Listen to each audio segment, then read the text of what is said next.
komen bahwa selama ini kami dari KLHK waktu itu dan sekarang menjadi KLH yang mengawal isu perubahan iklim merasa ini menjadi sangat penting buat kami. Kenapa? Begitu banyak informasi isu kebijakan perubahan iklim yang di tataran internasional berlari sangat cepat, tetapi di tingkat lokal tidak terpengaruh apa-apa. Ini faktanya. Jadi kami melihat itu. Dan bagaimana kami dari sisi kebijakan mentransformasikan kecepatan dinamika internasional isu perubahan iklim ini yang kami formulasikan dalam bentuk kebijakan nasional. Ya, kami punya kewajiban untuk mentransformasikan internasional ke kebijakan nasional, dan yang lebih penting adalah bagaimana meningkatkan awareness di tingkat lokal supaya saudara-saudara kita yang terdampak langsung, kami tekankan terdampak langsung terhadap kasus-kasus perubahan iklim.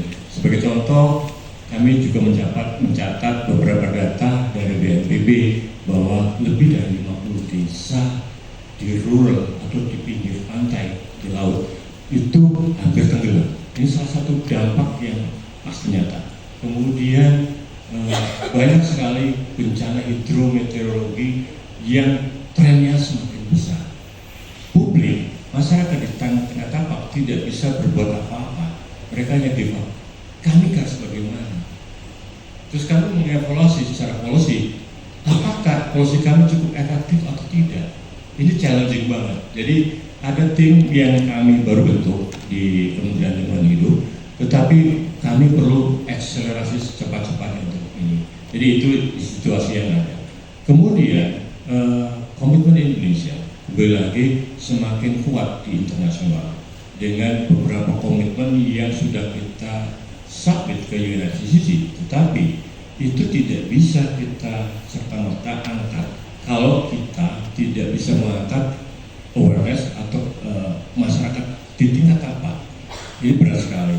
Kita hanya tim kecil Pak sebetulnya di KLHK, tetapi kita harus memanage seluruh wilayah Indonesia yang secara langsung dampaknya signifikan.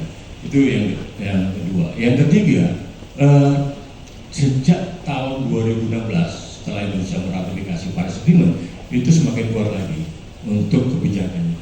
Banyak sekali kebijakan perubahan iklim yang sudah kita buat di Indonesia, peraturan-peraturannya. Tapi kalau kita cermati Bapak Ibu sekalian, kebijakan-kebijakan itu dihasilkan dari bahasa-bahasa, ya kalau orang bilang bahasa dewa. Sangat susah menerjemahkan bahasa-bahasa yang digunakan terminologi perubahan iklim yang mudah dipahami oleh publik. Ini luar biasa. Jadi kami bicara sebagai gas rumah kaca saja. Publik nggak tahu gas rumah kaca itu apa. Gas yang di dalam ruangan kaca atau bagaimana, dan impactnya seperti apa. Ini adalah wujud contoh satu kecil terminologi yang memang sangat banyak di masyarakat. Jadi terminologi perubahan iklim memang sering disebut sebagai bahasa dewa. Dan bagaimana membumikan ini yang paling susah sebetulnya. Kemudian kalau kita lihat lebih jauh terhadap infrastruktur yang terjadi di isu perubahan iklim ini, di kami terutama, kami tidak cukup kuat untuk memodali istilahnya mendevelop infrastruktur, mentransformasikan ke seluruh wilayah Indonesia. Kita butuh kolaborasi kelihatannya, secara fakta di lapangan seperti itu.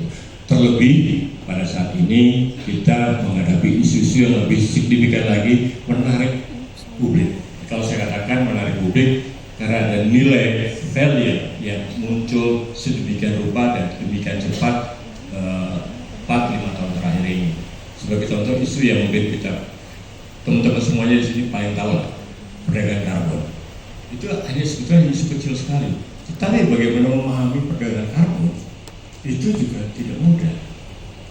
Di sisi lain, intervensi internasional investor untuk karbon itu banjir di Indonesia. Tetapi kesiapan lokalnya kami nggak tahu ini apa. Ini contoh transformasi ekonomi yang memang informasi teknologi, isu perubahan iklim yang kasat mata kita hadapi. Kami melakukan ini, menyampaikan ini keadaannya karena memang di isu perubahan iklim ini kurang lebih hampir 10 tahun Pak. Dari berbagai isu yang saya geluti, ternyata trennya seperti itu. Jadi informasi dan bagaimana model yang tepat untuk mentransformasikan dinamika secara global, nasional dan lokal. Kami sekarang tidak bisa mengelola sedemikian rupa. Kami coba focusing Pak. Pertama yang kami coba fokuskan adalah bagaimana kita mendorong awareness dengan memberikan insentif ke wilayah atau ke daerah. Kita buka keran investor, kita buka keran bisnis di wilayah daerah, tetapi ini dengan tujuan supaya kita memberikan modalitas untuk masyarakat setempat yang memang harus bergerak dulu, mudah menciptakan lokal teknologi yang bisa mengasap itu, dan bagaimana teknologi itu bisa meningkatkan awareness mereka.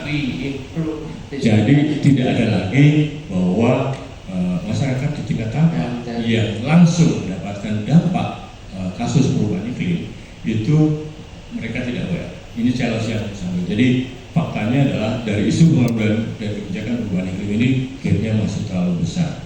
Kita masih butuh teknologi sebagai contoh menerjemahkan bahasa-bahasa dewa jadi bahasa-bahasa yang sederhana, understandable dan gampang dilakukan. Kita sudah mencoba mengintervensi dengan beberapa program sebagai contoh dari disebut Bu Hilya bahwa ada program-program yang menyentuh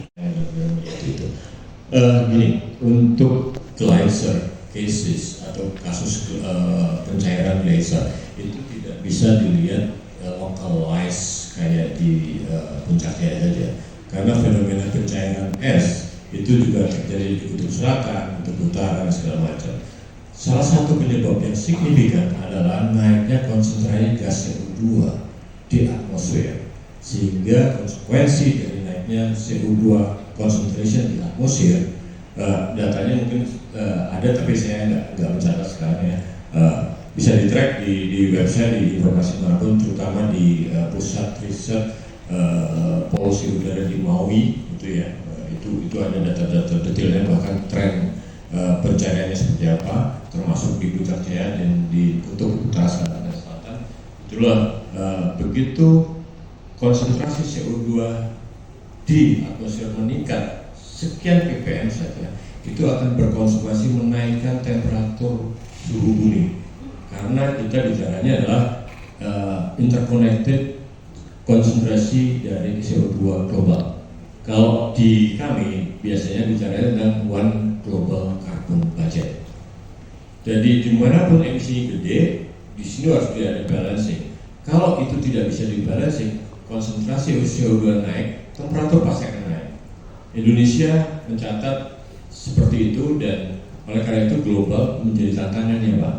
Saat ini peningkatan suhu bumi sudah menyentuh 1,7 derajat Celcius. Artinya negara-negara di global atau di dunia ini juga berkontribusi, terutama dari kegiatan aktivitas manusia antropogenik, itu yang sangat langsung berdampak terhadap peningkatan suhu global. Akibat peningkatan suhu global, salah satunya indikasinya di Puncak Jaya mencairannya lebih cepat.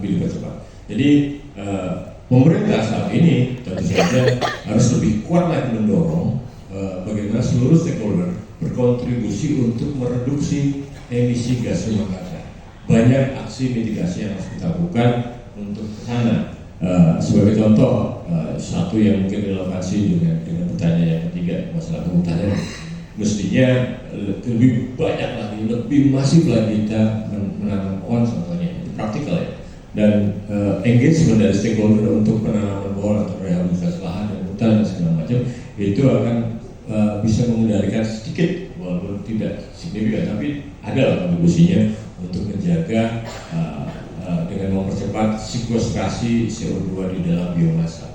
Ini yang menjadi penting. Oleh kenapa kami di KLH salah satu yang bertanggung jawab di sini juga mendorong seluruh stakeholder untuk berkontribusi mereduksi emisi gas rumah kaca dengan berbagai effort atau aksi mitigasi. Demikian.